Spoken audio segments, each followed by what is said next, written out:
TV3 estava preparant un reportatge sobre la prevenció d'incendis forestals i ha escollit, entre d'altres municipis, a Vallirana com a exemple de bones pràctiques envers la prevenció, perquè ja disposa de totes les franges de protecció obertes i es treballa periòdicament en el seu manteniment.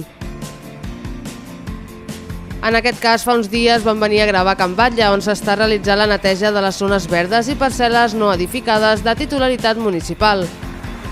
Uns treballs que serveixen com a complement a les franges i que es fan per a reduir el combustible i evitar focus secundaris. Això ens ajuda a preveure que els incendis puguin arribar a les vivendes i protegir així a les persones.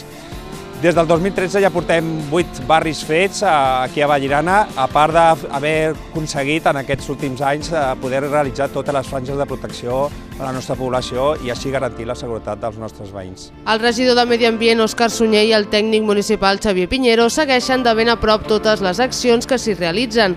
Uns treballs que compten també amb la supervisió dels tècnics de la Diputació de Barcelona. Cal destacar que la Diputació de Barcelona, que subvenciona gran part dels treballs de prevenció d'incendis, també van registrar imatges de la neteja de parcel·les per fer difusió des dels seus mitjans de comunicació.